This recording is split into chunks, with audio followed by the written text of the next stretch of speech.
अब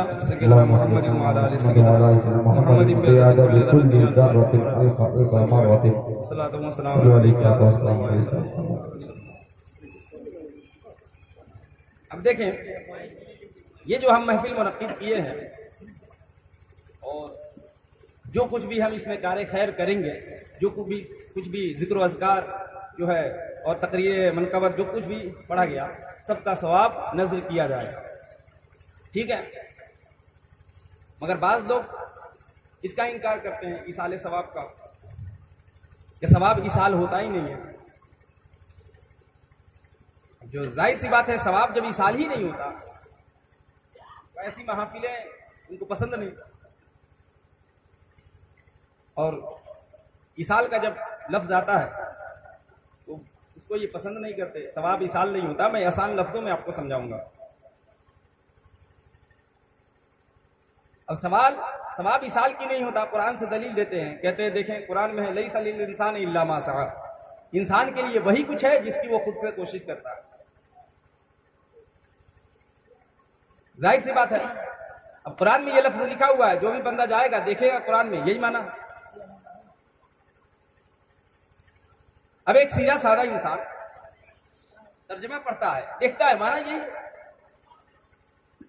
इसाल का माना क्या है? इसाले सवाब, सवाब को इसाल करना, पहुंचाना। जो कुछ भी हम कार्य खैर करते हैं वो पहुंचाते हैं। और ये कुरान से दलील देते हैं कि देखें इंसान के लिए वही कुछ है। लैसा लिल इंसान, इंसान लैसा करके नफी कर दिया, लैसा इंसान के लिए कुछ भी नहीं है इल्ला मा सआ, जिसकी वो कोशिश करता है। तो इंसान के लिए वही कुछ है जिसकी वो खुद कोशिश करता है। ये कुरान से दलील उनकी है, उनके पास। लेकिन ये याद रखिए, अब आप हदीस सुनते होंगे कि जब मुअज्जिन अजान देता है, आपने सुनी होगी, जब मुअज्जिन अजान देता है तो उसकी अजान सुन करके जितने लोग नमाज पढ़ने के लिए जाते हैं, तो फर्दन फर्दन हर शख्स को जितना सवाब मिलता है नमाज पढ़ने का, मुअज्जिन को इकट्ठे उतना सवाब मिलता है। सुभान अल्लाह। इसी तरह सरकार की हदीस है, आपने फरमाया कि नेकी की दावत देने वाला नेकी करने के वाले के बराबर सवाब पाता है। अद्दाल अलल खैरि कफाइली, नेकी की दावत देने वाला नेकी करने वाले के बराबर सवाब पाता है। तो अब ये बताएं, ये जो नमाज जो इंसान नमाज पढ़ रहा है उसका अपना अमल है ना। मुअज्जिन अजान दे रहा है, अजान देना उसका अपना अमल है। मगर ये मुअज्जिन सिर्फ अजान दिया और इतने सारे सवाब, मसलन 10 नमाजी हैं तो तमाम नमाजियों के सवाब को इकट्ठा करके इसकी झोली में उतरे। जितना फर्दन फर्दन सबको मिला इकट्ठे उतना मुअज्जिन को मिला। क्यों? क्या मुअज्जिन ने जो है 10 फराइज पढ़े थे? वो तो सिर्फ जोहर का 4 रिकात पढ़ा था, मगर 10 थे और नमाजी तो 40 रिकात और एक्स्ट्रा मिल गया। वजह क्या है? तबलीग एक बंदे ने की, कहा कल से आना नमाज पढ़ने, तबलीग कर दिया उस बंदे ने। उस बंदे की बात सुन करके कोई दूसरा बंदा मस्जिद में आना शुरू कर दिया, नमाज पढ़ने लगा, सजदे करने लगा, रोजा रखने लगा, हज कर लिया, ज़कात देने लगा, राह रास्त पर आ गया। अब ये बंदा जो राह रास्त पर आया है, सरकार फरमाते हैं इसको जितना सवाब मिलता है तबलीग करने वालों को भी उतना ही सवाब मिलता है। वजह क्या है? वजह क्या है? इन तमाम बातों को मद्देनजर रखे तो एक ही वजह है। वजह यह है कि एक जात दूसरे जात के लिए सबब बन रही है। एक जात दूसरे जात के लिए नेकी करने का सबब बन रही है कि अजान इसने दी तो इसकी वजह से लोग नमाज पढ़ने आ गए, तबलीग इसने की तो इसकी वजह से लोग जो है राह रास्त पर आ गए। तो जिसकी जात सबब बन जाए तो जितना सवाब उस अमल करने वाले को मिलता है उतना ही सवाब जो जात सबब बनी है उसको भी मिलती है, उतना उसको भी मिलता है। तो ईमान से बताए, ये जो आज महफिल सजी है, क्या हमेशा इसी तरह से सजाते हैं? हर रोज इसी तरह से महफिल कायम करते हैं? नहीं ना। तो सबब किसकी जात बनी? किसकी वजह से महफिल को कायम किया? सबब किसकी जात बनी? गौसे आजम की जात बनी ना। जब गौसे आजम की जात बनी तो हमको यहाँ फर्दन फर्दन जितना सवाब मिलेगा तमाम को इकट्ठा करके उतना अकेले सवाब गौसे आजम को। ये आसान जो है लफ्जों में हमने आपको जो समझाया, एक जात अगर दूसरे जात के लिए सबब बन जाए नेकी करने का तो उसको जितना मिलता है इसको भी उतना ही मिलता है। अब आते हैं उस पर कि लई सलील इंसान इल्ला मा सा, कि इंसान के लिए वही कुछ है जिसकी वो खुद कोशिश करता है। तो ये दलील देते हैं कुरान से, कहते हैं देखिए इंसान के लिए वही कुछ है जिसकी वो खुद से कोशिश करता है, उसका अपना अमल है उसको मिलेगा, तुम्हारे अमल का सवाब किसी दूसरे को नहीं मिल सकता। और कुरान में वाकई यही माना है। तो मतलब क्या होगा? साफ साफ यही तर्जुमा है। तो ईमान से बताएं, सरकार की हदीस पाक है, आप फरमाते हैं बहुत सारे ऐसे लोग हैं जो बगैर हिसाब व किताब के जन्नत में जाएंगे, बगैर हिसाब व किताब, बगैर हिसाब व किताब के। अब ये बताएं, सरकार ने ये फरमाया कि बहुत सारे ऐसे इंसान हैं कि बगैर हिसाब व किताब के जन्नत में जाएंगे। और एक जगह कुरान में आया कि अल्लाह जो है जर्रे जर्रे का हिसाब लेगा, जो भी बंदा जो कुछ भी करतूत करता है उसका हिसाब लिया जाएगा। तो जो कुछ भी बंदा किया है तो उसके करतूत की सजा मिलेगी। एक ये बंदा है कि अल्लाह इंसाफ करने वाला है तो इंसाफ करेगा, जो कुछ गुनाह हमने किया है उसकी सजा दी जाएगी। और एक तरफ है कि क़यामत के दिन बहुत सारे लोग बगैर हिसाब और किताब के जन्नत में जाएंगे। तो क्या यहां अल्लाह माज़अल्लाह इंसाफ नहीं करेगा? बगैर हिसाब और किताब के जन्नत में भेज रहा है तो क्या इंसाफ नहीं करेगा? उससे बड़ा इंसाफ करने वाला तो कोई नहीं।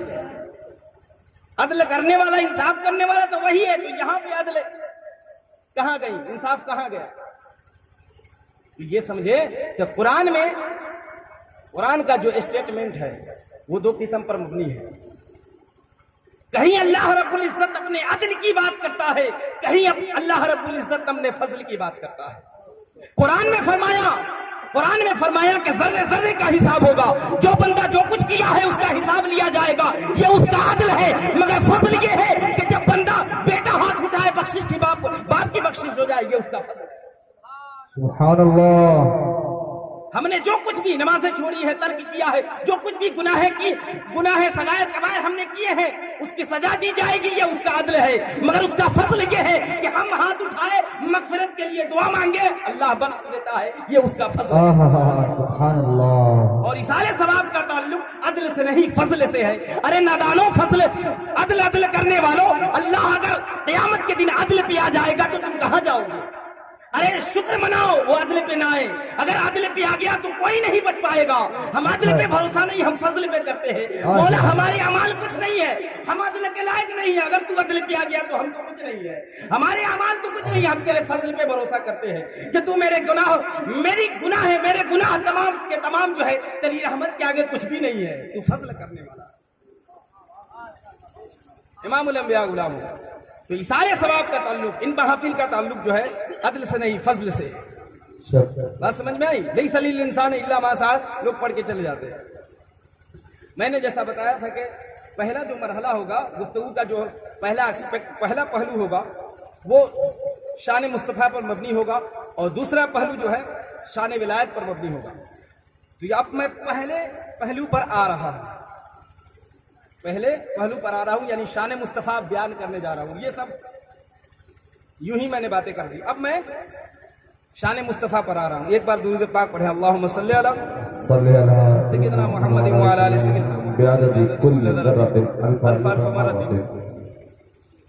सल्लु अलैहि सलातु व सलाम अलैका या रसूलल्लाह सल्लल्लाहु तआला अलैहि वसल्लम। क्योंकि महफिल में जश्न मिलादुन नबी हम नाम रखते हैं, और उसमें अगर हुजूर का तज़किरा ना हो, हुजूर की शान बयान न की जाए तो मजा नहीं आता। महफिल तो उसी को कहते हैं ना, हुजूर के रुखसार की बात हो, हुजूर के गुफ्तार की बात हो, हुजूर की किरदार की बात हो। अरे हम मुसलमान है ना, सबका अकीदा तौहीद का है, तो यहाँ तौहीद रट लगाने की कोई जरूरत नहीं है। यहाँ शान मुस्तफ़ा बताई जाए। जब मदीने में ताजदारे कायनात पहुंचे हैं, मदनी सूरत उठा करके देखे, मदनी सूरत में जब मदीना में हुजूर गए तो या अय्युहल्लज़ीना आमनू जो है, या अय्युहल्लज़ीना आमनू जितनी आयतों में आया है तमाम के तमाम मदीना में नाज़िल हुआ। मक्के में थे तो कुफ़ार और मुशरिकीन भी थे, तो कभी या अय्युहन्नास कह के खिताब किया, अक्सर या अय्युहन्नास कह के खिताब किया, मगर या अय्युहल्लज़ीना आमनू की जितनी सूरतें हैं, सारी की जितनी आयतें हैं, सारी की सारी मदनी है। क्या मतलब कि मदीना में आ गए हैं, अब एक निजाम कायम किया है, कर दिया है, सारे के सारे मुसलमान हैं। अब मुसलमानों के सामने तौहीद तौहीद रट लगाने की जरूरत नहीं है, सारे तौहीद को मानते हैं। कोई एक भी ऐसा मुसलमान नहीं जो रब की रबूबियत का इनकार करे, तो अब उनके सामने तौहीद तौहीद रट लगाने की जरूरत नहीं। अब ये बताओ शान मुस्तफा क्या है? हक है। ये कुरान ने सुभान तरीका दिया है हमें कि जहां मुखातब जो है कुफार मुशरिकीन भी हो, यहूदी भी हो, नसारा भी हो, मुल्हिद भी हो, वहां या अय्युहन्नास कह के खिताब करो। मगर जहां सारे के सारे मुखातब जो है मुसलमान हो, वहां या अय्युहल्लज़ीना आमनू कह के कायनात की शान बयान करो, उनके जुल्फों का तज़किरा करो, उनके रख्सार का तज़किरा करो, क्योंकि कलाम से हमें यह बात मिलती है। कहीं या अय्युहल मुज़म्मिल कह के खिताब किया, कहीं या अय्युहल मुद्दस्सिर कह के खिताब कहा, कहीं ताहा कह के खिताब किया, कहीं यासीन कह के खिताब किया, कहीं कुछ कह के खिताब किया। ये कुरान ने हमें तरीका दिया है। इमामुल अंबिया गुलाम, और सिर्फ कुरान कुरान की रट लगाने वाले हो, अगर हदीस को हम छोड़ दे, मुस्तफा की जबान को छोड़ दे, अरे किसने बताया कि ये काबा है? सरकार ने बताया ना। हदीस को अगर ना माने तो कुरान को कोई मान ही नहीं सकता। कुरान किसने बताया ये कुरान है? सरकार ने कहा ये कुरान है। तो ये जुमला जो सरकार की जबान से निकला ये कुरान है, ये जुमला हदीस है या कुरान है? ये तो हदीस है, तो पहले हदीस को मानोगे तब कुरान को मानोगे। इमामुल अंबिया गुलाम, इसलिए हमें जरूरत है, इस दौर में कमी हो गई है हमारे मेंबरों पर, ऑथेंटिक पर्सन की जरूरत है, ऑथेंटिक स्कॉलर की जरूरत है, जो सही पैगाम जो है इस स्टेज से कॉन्वे करे, उम्मत के दरमियान सही पैगाम पहुंचाए। इमामुल अंबिया गुलाम, जेन्युइन पर्सन की जरूरत है, जेन्युइन खतीब की जरूरत है, इंटेलेक्चुअल खतीब की जरूरत है, जो सही पैगाम कॉन्वे करे यहां से, ताकि उम्मत का जहन मुंतशिर न हो, उम्मत भटके नहीं, उम्मत बिगड़े नहीं। अमन और अमान का ये जो निजाम है, ये एक सिलसिला है, वो जो है टूटे फूटे नहीं, बरकरार है। तो मैं बता रहा था कि शान रिसालत कुरान मुकद्दस में अल्लाह रब्बुल इज्जत ने बयान फरमाया, वरफाना लका ज़िक्रक, वरफाना लका ज़िक्रक, हबीब हमने तेरे जिक्र को बुलंद कर दिया, हबीब हमने तेरे जिक्र को बुलंद कर दिया। वरफाना हमने बुलंद किया लका तेरी खातिर, जिक्र तेरे जिक्र, किस लिए बुलंद किया? तो फरमाया लका तेरे लिए बुलंद किया, किसी और के लिए नहीं, मैं तो खुद बुलंद हूं। रब फरमाता है मैं तो खुद बुलंद हूं, तेरे जिक्र को बुलंद किया, तो लका तेरी खातिर बुलंद किया। लका का माना तेरी खातिर या तेरे लिए, मैं तो बेनियाज हूं हर चीज से, तेरे जिक्र को बुलंद किया, तेरी खातिर बुलंद किया, ताकि तू खुश हो जाए। तेरे चेहरे पर मुस्कुराहटें देखने के लिए मैंने तेरे जिक्र को बुलंद किया। शर्क से गर्ब तक, शुमाल से जुनूब तक, और सरा से सुरज्जा तक सारी मखलूक इस फिक्र में होती है कि मुझे तक ले, और हबीब फ़इन्नका बिअयुनिना, तू तो मेरी निगाहों में रहता। कुरान है अल्लज़ी यराका हीना तक़ूमु व तक़ल्लुबका फ़िस्साजिदीन। हबीब नमाजें तो सभी पढ़ते हैं, मेरी बारगाह में सभी आते हैं, सजदे तो सभी करते हैं, और सबकी ख्वाहिश होती है कि मुझे तक ले, लेकिन अल्लज़ी यराका हीना तक़ूमु व तक़ल्लुबका फ़िस्साजिदीन, जब तू सजदे में जाता है मैं तुझे तकता रहता। कुरान की रस दे रहा। इमामुल अंबिया गुलाम, शान मुस्तफा पर तनकीद करने वालों, अगर मुस्तफा को निकाल दो तो क्या कुछ बचेगा? कुछ नहीं बचेगा। बचेगा क्या? हमारा सब कुछ मुस्तफा, हमारे तो सब कुछ मुस्तफा ही है, सब कुछ मुस्तफा है, मुस्तफा को छोड़ दे कुछ बचता ही नहीं है। अरे तौहीद तो एक दावा है, दावा। दलील क्या है? ताजदार कायनात की जात दलील है। तुम्हारे पास दलील क्या है कि रब है? तौहीद के लिए तुम्हारे पास दलील सिवाय रिसालत की कुछ नहीं है। अगर केस चला जाए कोर्ट में, और देखे ना कोई बंदा जब दावा करता है तो दावे पर तनकीद नहीं की जाती। हाँ, अब दावा सच्चा है या झूठा है, दलील है। अब एक दलील दिया इनकार कर दिया, दो दलील दिया इनकार कर दिया, तीन दलील दिया इनकार कर दिया, तो इनकार दलील की जाती है, दावा बरकरार रहता है। तो रिसालत पर हम इसलिए बहस करते हैं, मुस्तफा की जात को उभारने की कोशिश इसलिए करते हैं कि तौहीद तो दावा है, और दलील क्या है? दलील रिसालत है। और ये याद रख ले, दलील जितना पुख्ता होगा दावा उतना मजबूत होगा, और दलील ही पुख्ता नहीं तो दावा क्या खाक करेंगे। तो तौहीद दावा है, ला इलाहा इल्लल्लाह ये दावा है, और दलील क्या है? मोहम्मद रसूलुल्लाह ये दलील। ला इलाहा इल्लल्लाह दावा है और दलील मोहम्मद रसूलुल्लाह है। अरे किसने बताया खुदा एक है? मुस्तफा ने। अरे किसने बताया ये काबा है? मुस्तफा ने। किसने बताया फरिश्ते आते हैं? मुस्तफा ने। किसने बताया कि 1.25 लाख अंबिया आए? मुस्तफा ने। सब कुछ मुस्तफा ने दिया और हम मुस्तफा की शान पर उंगली उठाए। अल्लाहु अकबर। इमामुल अंबिया गुलामों, और उनकी जब शान बयान की जाए तो कह दिया जाता है उनकी शान को बढ़ा दिया गया। नऊज़ बिल्लाहि मिन ज़ालिक, अल्लाह के मुकाबले में ले जाकर ये लोग खड़ा कर देते हैं। नऊज़ बिल्लाह। हम मुस्तफा को खुदा का शरीक नहीं मानते। अल अब्द ला यकुन अल माबूद वल माबूद ला यकुन अल अब्द। अब्द माबूद नहीं हो सकता, माबूद अब्द नहीं हो सकता। मगर जान ले, हम मुस्तफा को खुदा का शरीक नहीं मानते, खुदा का हबीब मानते। लोग कहते हैं खुदा का शरीक बना देते हैं, हम खुदा का शरीक बनाते हैं। अगर मुस्तफा की शान बयान कर दी जाए तो लोग कहते हैं कि देखो मुस्तफा को बढ़ा दिया, मुस्तफा की शान को बढ़ा दिया, ले जाकर के खुदा के मुकाबले में इन्होंने खड़ा कर दिया। नऊज़ बिल्लाह। हम क्या बढ़ाएंगे मुस्तफा की शान? अरे जिसकी शान रब ने बढ़ा दिया हो, हम क्या बढ़ाएंगे? अब देखे ना, फरमाया वरफाना लका ज़िक्रक, हमने हबीब हमने तेरे जिक्र को बुलंद कर दिया, तेरे जिक्र को बुलंद कर दिया। मौला तूने अपने हबीब के जिक्र को बुलंद किया तो किसके मुकाबले में किया? जब बुलंदी की बात करते हैं तो कंपेयर करते हैं ना, तो कहते हैं फला बिल्डिंग के मुकाबले में ज्यादा बुलंद है, फला आदमी के मुकाबले में ज्यादा बुलंद है। तो मौला तूने अपने हबीब के जिक्र को बुलंद किया तो किसके मुकाबले में बुलंद किया? फरमाया नादान, कोई मुकाबले की हो तो बात की जाए ना। हमने हर शय से मुस्तफा के जिक्र को बुलंद कर दिया, मुजर्रदन मुखलिसन खालिसतन हमने मुस्तफा के जिक्र को बुलंद कर दिया। यूं समझ लो, तुम्हारी अक्ल जहां तक परवाज कर सकती है, तुम्हारी सोच, तुम्हारी तजस्सुस जहां तक परवाज कर सकती है, तुम्हारी अक्ल जहां दम तोड़ देती है, वहां से नाले मुस्तफा की इब्तिदा होती है। इमामुल अंबिया ये है। अब बुलंदी दो किस्म की है, बुलंदी दो किस्म की है, एक रिफत जाती है और एक रिफत जिस्मानी है। रिफत बुलंदी को कहते हैं। तो एक रिफत जाती है और एक रिफत जिस्मानी है। मैं आप लोगों, हमें खड़ा हूं तो मेरा वजूद बुलंद है, तो मैं आप लोगों से बुलंद हूं। ये कौन सी बुलंदी है? ये रिफत जिस्मानी है। मेरे जिस्म चूंकि आपसे बुलंद है तो मैं बुलंदी पर हूं, तो ये रिफत जिस्मानी है। एक है रिफत जाती, वो क्या है कि आले रसूल बैठे, अगर फर्श पे भी चले जाए, जमीन पे बैठ जाए और हम छत पे भी चले जाए तो ये जमीन पे बैठ कर भी हमसे अफजल। क्यों? इसलिए कि इन्हें रिफत जाती, रिफत जिस्मानी अता नहीं किया है, बल्कि अल्लाह रब्बुल इज्जत ने इन्हें रिफत जाती अता किया, रिफत जाती की अता किया।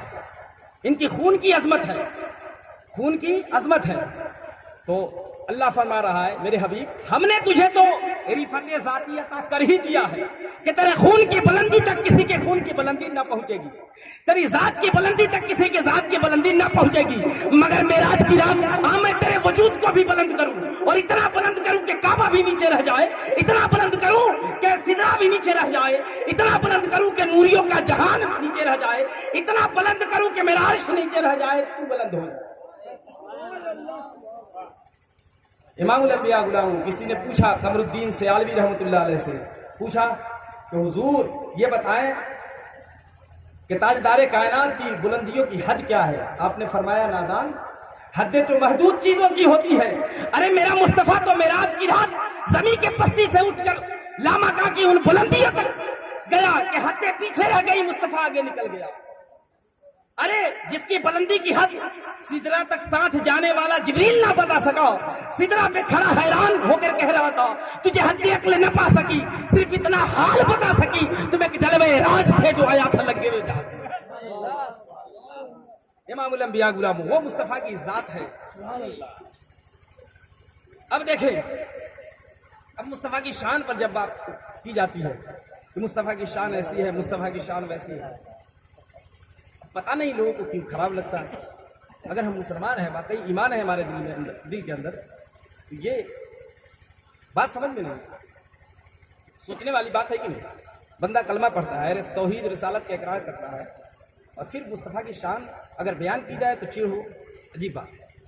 बहरहाल, और ताजदार कायनात के साथ साथ हम लोग औलिया कराम की शान भी बयान करते हैं, क्योंकि महबूब का महबूब भी महबूब होता है, महबूब का महबूब भी महबूब होता है। एक आयत है, यमहुल्लाहु मा यशाउ युस्बित व इंदहु उम्मुल किताब, 13 पारे की आयत है। इसका तर्जुमा ये है, यमहुल्लाहु मा यशाउ व युस्बित व इंदहु उम्मुल किताब। मफहूम इस आयत का ये है कि अल्लाह के हाथ में उम्मुल किताब है, तकदीर की किताब है। मा यशाउ युस्बित, वो जो चाहता है लिखता है और जो चाहता है मिटाता है, क्योंकि तकदीर की किताब उसके हाथ में, वो जो चाहे लिख दे, जो चाहे मिटा दे, उसकी मर्जी है। अब ये आयत मेंबरों पर पढ़ करके पेश किया जाता है, भोली भाली आवाम के सामने पेश किया जाता है और कहा जाता है, देखें, यमहुल्लाहु मा यशाउ व युस्बित व इंदहु उम्मुल किताब, कि तकदीर की किताब अल्लाह के हाथ में है, अल्लाह के हाथ में है, वो जो चाहे लिख दे, जो चाहे मिटा दे। अब एक सीधा साधा मुसलमान वो जाता है, कुरान उठाता है, देखता है, तर्जुमा यही है। अब उसे कहा जाता है, ये नबी, ये वली, ये अंबिया, ये शोहदा, इनको कुछ पावर नहीं है, अल्लाह रब्बुल इज्जत ने इन्हें कुछ अथॉरिटी, कुछ इख्तियार दिया ही नहीं है, सब कुछ अल्लाह करता है। ये बयान करते हैं। ईमान से बताए, महबूब जिसे हम अपना महबूब मानते हैं, औलियाए कराम, ये याद रख ले कि वली में और आम बंदे में फर्क क्या होता है, कि वली अपने लिए जीता है, आम इंसान अपने लिए जीता है, और वली रब के लिए जीता है। और जो खालिसतन रब के लिए जिए, रब उसे कुछ अता नहीं करेगा, ऐसा हो सकता है?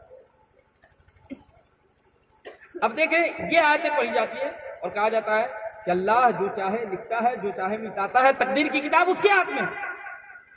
हम भी जानते हैं कि तकदीर की किताब अल्लाह के हाथ में, जाती इल्म उसी के पास है, मगर उसकी अता से बंदों को जो अथॉरिटी, ये इख्तियार दिया जाता है, वो अता करता है अपने बंदों को, अपने महबूबों को अता करता है, इख्तियार अता करता है, कुदरत अता करता है, शान अता करता है।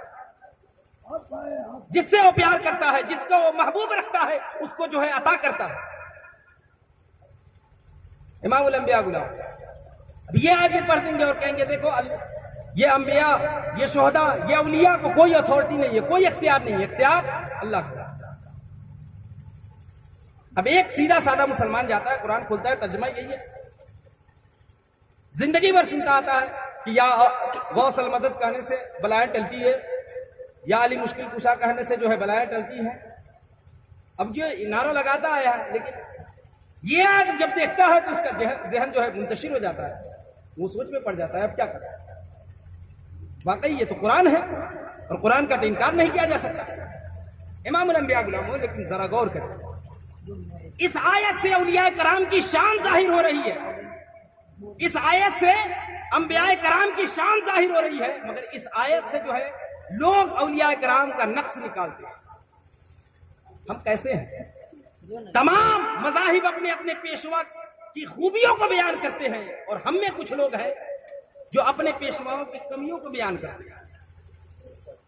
इमाम अंबिया गुलाम, तो इस आयत से औलिया कराम की शान जाहिर हो रही है। किस तरीके से? अल्लाह फरमाता है, तकदीर की किताब मेरे हाथ में है, जो चाहे लिखता हूं, जो चाहे मिटाता हूं। तो मौला, हम अगर लिखते हैं तो किस लिए लिखते हैं? इसलिए लिखते हैं कि भूल न जाए। दुकानदार रजिस्टर रखते हैं ना, किसी को उधार देते हैं तो लिख लेते हैं। उलमा कराम भी डायरी रखते हैं, कोई दावत देता है तो नोट कर लेते हैं। क्यों नोट करते भाई? भूल न जाए इसलिए नोट करते हैं, इसीलिए नोट करते हैं, लिखने का मकसद भूल न जाए। तो मौला तू तो भूलने से पाक, फिर क्यों लिखता है? अच्छा मिटाता भी है, तो मौला तू क्यों मिटाता है? हम क्यों मिटाते हैं? व्हाइटनर मार देते हैं, कुछ गलत लिखते हैं, मिटाते क्यों है? गलत लिख देते हैं तो मिटा देते हैं। तो मौला तू गलत नहीं लिखता फिर भी मिटाता है, तू भूलता नहीं फिर भी लिखता। तो मौला हम भूल जाते हैं इसलिए लिख लेते हैं, और हम गलत लिख देते हैं इसलिए मिटाते हैं। तू तो भूलने से पाक, गलत लिखने से पाक, फिर क्यों लिखता है, क्यों मिटाता है? ये आप तसव्वुर करें, क्या रब भूल सकता है? माज़अल्लाह अगर जो ये अकीदा रखे भूल जाता है तो दायरे इस्लाम से निकल जाए। या रब गलत लिखता है, ये अगर कोई अकीदा गढ़ ले तो दायरे इस्लाम से निकल जाए। रब भूलता भी नहीं है, रब गलत नहीं लिख सकता। तो मौला तू गलत नहीं लिखता, तू भूलता नहीं, फिर लिखता क्यों है? और जब गलत नहीं लिखता तो मिटाता क्यों है? फरमाया नादान यही तो समझाना है कि देख मैं गलत नहीं लिखता फिर भी मिटाता हूँ, मैं भूलता नहीं हूँ फिर भी लिखता हूँ। तो मौला हम तो भूलने के डर से लिख लेते हैं, हम गलत लिखते हैं तो इसलिए मिटाते हैं। तू भूलने से पाक, तू गलत लिखने से पाक, फिर क्यों लिखता है, क्यों मिटाता है? फरमाया नादान जब मेरा कोई यार कहता है तो लिख देता हूँ, जब मेरा यार कहता है तो मिटा देता हूँ। तकबीर, नारे रिसालत, नारे रिसालत, फैज़ाने औलिया उज़्ज़म, फैज़ाने औलिया उज़्ज़म, जश्ने हुज़ूर गौसुल वरा, जश्ने हुज़ूर गौसुल वरा, नारे तकबीर, नारे रिसालत। जब मेरा यार कहता है लिख देता हूं, जब मेरा यार कहता है मिटा देता हूं। इमामुल अंबिया गुलाम। इसी तरीके से जब हम सरकार की शान बयान करते हैं तो लोग कहते हैं ये शान को जो है बढ़ा देते हैं, मुबालगा करते हैं। सरकार की शान में कोई मुबालगा कर ही नहीं सकता। मुबालगा किसे कहते हैं? जिसका जो लेवल हो उस लेवल से बढ़ा दिया जाए। कोई प्राइमरी का टीचर हो उसे कह दिया जाए ये जो है प्रोफेसर है, तो ये मुबालगा हुआ। कोई सिर्फ उर्दू पढ़ना लिखना जानता हो उसे हम कहते हैं ये मुहद्दिस है, तो ये मुबालगा हुआ। इसे मुबालगा कहा जाता है। तो जिसकी जितनी अथॉरिटी हो, जिसकी जितनी सलाहियत हो, जिसका जो लेवल हो उस लेवल से अगर बढ़ा दिया जाए तो ये कहा जाता है मुबालगा करना। ईमान से बताएं सरकार की शान में हम मुबालगा कैसे करेंगे?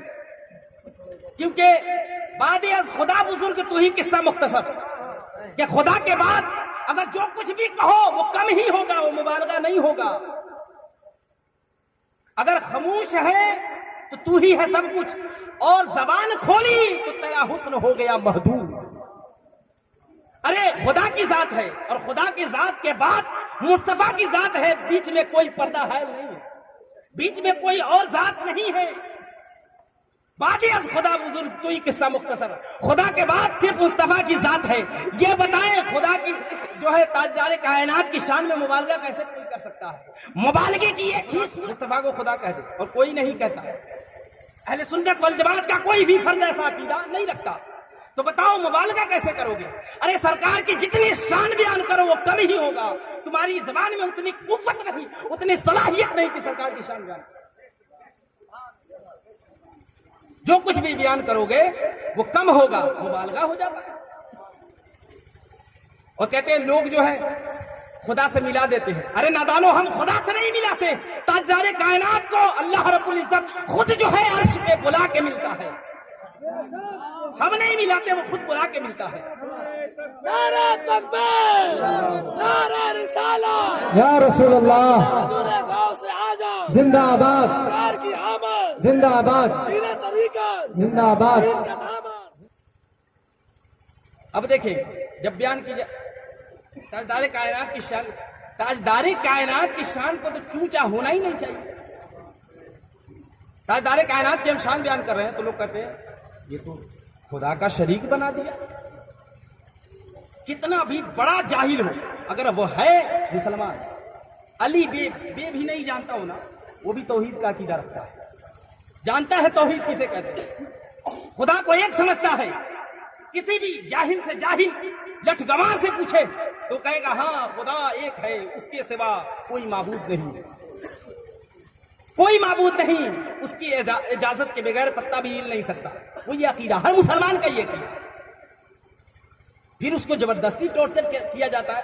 ये ताजदार कायनात को जो है खुदा का शरीक बना देते हैं। नौज़ुबिल्लाह मिन ज़ालिक। खुदा का, हम ताजदार कायनात को खुदा का शरीक नहीं मानते, खुदा का हबीब मानते हैं, हबीब मानते हैं। अब देखें शरीक और हबीब में फर्क क्या होता है। शरीक और हबीब में फर्क क्या होता है? शरीक किसे कहते हैं? पार्टनर को कहते हैं। दो बंदा एक काम में शरीक हो जाए तो दोनों की शराकत हो जाती है, तो दोनों एक दूसरे का शरीक है, दोनों पार्टनर है। मिसाल के तौर पर कोई बंदा है, अपने एक दोस्त को बुलाता है और कहता है दोनों दोस्त मिलकर के एक काम करते हैं, कोई एक दुकान खोलते हैं, फर्नीचर का दुकान हम खोलते हैं, दोनों मिलकर के साथ चलाएंगे। तो दोनों ने पैसा मिलाया आधा आधा और एक फर्नीचर का दुकान खोल लिया। अब जो है दोनों मिलकर के चला रहे हैं, कभी वो बैठता है कभी ये बैठता है, दोनों एक दूसरे के शरीक हैं। शरीक और हबीब में मैं फर्क समझाने लगा। दोनों एक दूसरे के पार्टनर है, शरीक है। अब किसी दिन एक दोस्त जाता है और कहता है कि देखो ये जो फर्नीचर का दुकान है इसमें से हम जितना कुर्सी है सब तोड़ देंगे, जितना पलंग है सब तोड़ देंगे।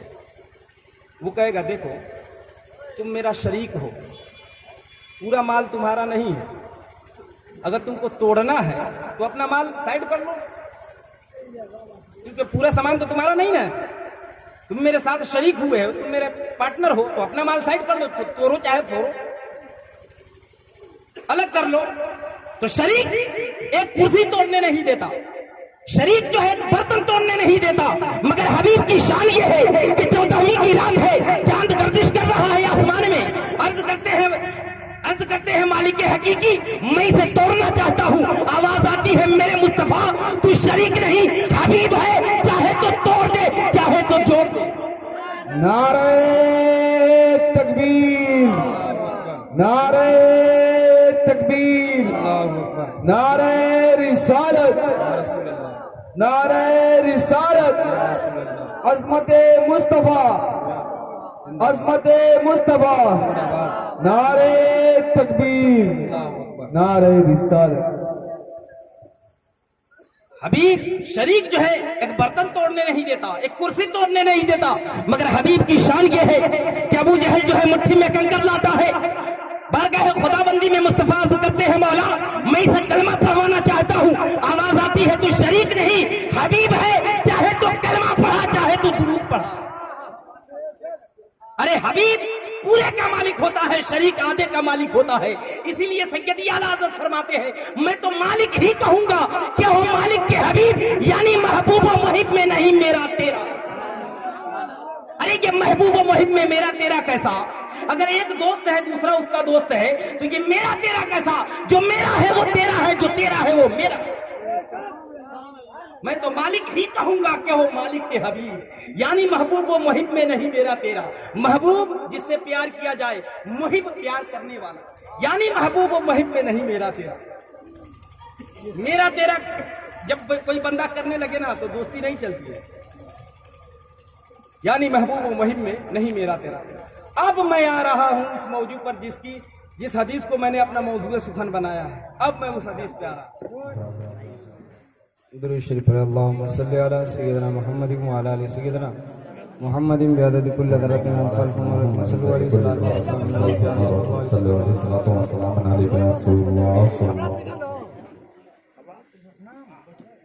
यूं समझे कि मैं तो अभी जो जिस हदीस को अपना मौजूद सुखन बनाया था उस हदीस की तशरीह वगैरह अभी करने जा रहा था बहरहाल, लेकिन अब समेट दिया जाएगा, सरकार का हुक्म हो गया है, अब समेट दिया जाएगा। बिल्कुल जो चुनिंदा बातें हैं उसको जो बयान करके ख़त्म कर दिया जाएगा, और जो मैंने हदीस पढ़ी है उसका तर्जमा वगैरह और जो है तफसीर जो है करके उसके बाद गुफ्तगू ख़त्म कर दिया जाएगा, क्योंकि जिसको मौजूद सुखन बनाया था उसी पर बात नहीं हुई, तो इसलिए मैं उसको जो है सिर्फ उसी के लिए जो है थोड़ी सी बात बढ़ा दे रहा हूँ।